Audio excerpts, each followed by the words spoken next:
অ্যাডমিশনের ক্ষেত্রে সবথেকে বড় গেম চেঞ্জার হচ্ছে লাস্ট মাস। কেন এই কথা বলতেছি? কারণ বেশিরভাগ স্টুডেন্ট, আমি যদি একটু অনুপাত আকারে বলে থাকি, বাংলাদেশের বর্তমান সিনারিও যদি দেখতে যাই, বাংলাদেশে যদি 100 জন স্টুডেন্টের আমি একটা জরিপ করে থাকি, 70 জন স্টুডেন্ট কী করে যে তারা বিগত মাসগুলো যেগুলো আছে, অর্থাৎ বিগত 2 থেকে 3 মাস কোনোভাবেই ভালোভাবে পড়ালেখা করে নাই। এটা হচ্ছে বাস্তবতা। ইভেন আমাদের টাইমে যখন আমরা এক্সাম দিয়েছি, এটাই কিন্তু মোস্ট অফ দ্য সিনারি এমনই ছিল। আমরা অবশ্যই পড়ালেখা করছি, বাট লাস্ট মাস ছিল আমাদের জন্য ওয়ান কাইন্ড অফ একটা গেম চেঞ্জার। এটা একটু মাথায় রাখতে হবে।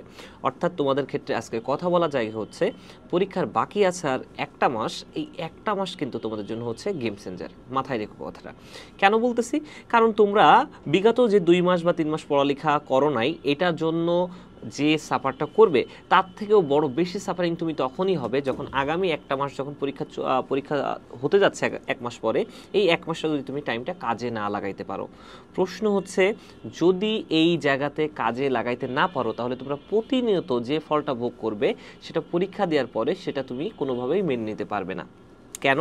কারণ বাস্তবতার সম্মুখীন যখন তুমি হতে যাচ্ছ, অর্থাৎ একটা ইউনিভার্সিটি পরীক্ষা দেওয়ার পরে, একটা না, তোমাদের ইউনিভার্সিটির এবারের পরীক্ষার ডেটগুলো তোমরা দেখতেছো একের পর এক, অর্থাৎ একটার পর একটা পরীক্ষা হতেই থাকবে। যদি কোনো কারণে তুমি ব্যর্থ হয়ে যাও, তাহলে এই জায়গা থেকে তুমি সমাজের সাথে, তোমার ফ্যামিলির সাথে, তোমার আশেপাশের প্রত্যেকটা মানুষের সাথে যে জিনিসের সম্মুখীন হবে, এটা তুমি এখনো পর্যন্ত সেই জিনিসের জন্য তুমি প্রিপেয়ার্ড হও নাই। এটা হচ্ছে বাস্তবতা। এখন যাই হোক, মূল কথাতে ফিরে আসি।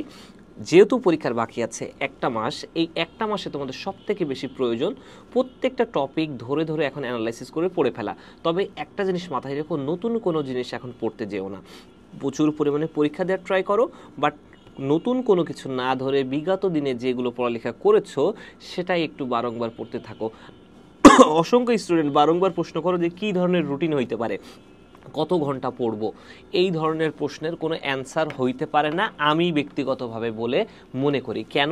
কারণ তুমি কত ঘন্টা পড়তে পারো, তোমার মস্তিষ্ক কতটুকু ডিজার্ভ করতে পারে, কতটুকু অ্যাচিভ করতে পারে, এটা একমাত্র তুমিই জানো। ঠিক আছে? কেন বলতেছে এই কথা? আমি তোমাকে রুটিন করে দিলাম, 17 থেকে 18 ঘন্টার একটা রুটিন করে দিলাম। তুমি 5 ঘন্টা ঘুমাবা, বাকি 17 ঘন্টা পড়বে। এ বাদে খাওয়া টাইম বাদ দিয়ে 1-1.5 ঘন্টা বাদে বাকি টাইমটা তুমি 16 থেকে 17 ঘন্টা পড়বে। আমি বলে দিলাম, তুমি এটা মানতে পারতেছো না, তাহলে তোমার কোনো রকমেই কোনোভাবে কাজে লাগবে না। সুতরাং আমি যদি হুট করেই বলি 16 ঘন্টা, তুমি পারবে না জানি, বাট আমি তোমাদেরকে রিকোয়েস্ট করব, যেহেতু অ্যাডমিশনের বাকি আছে আর একটা মাস, আগে যদি তুমি পড়ে থাকো 6 থেকে 7 ঘন্টা, এটা ডাবল করার ট্রাই করো। হুট করে পারবে না, একদিন বা 2 দিন একটু বারংবার প্র্যাকটিস করতে থাকো। সেই ক্ষেত্রে তুমি অবশ্যই আগামী এক সপ্তাহের মধ্যে খুব ভালোভাবে একটা পড়ার ট্র্যাকিংয়ে ফিরে আসতে পারবে। এক্ষেত্রে তোমাদের জন্য অবশ্যই আমি বলবো যে বেশি পরিমাণে আবারও একই কথা রিভাইজ করার ট্রাই করবে, প্রচুর পরিমাণে এক্সাম দিবে, নতুন জিনিস পড়বে না, বারংবার পরীক্ষা দিবে। আশা করি তোমরা একটা সফলতার মুখ দেখতে যাচ্ছ।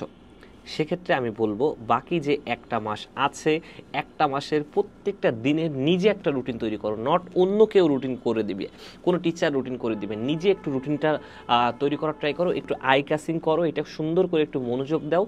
আশা করি তোমাদের সফলতা খুব সামনের দ্বার প্রান্তেই ওয়েট করতেছে।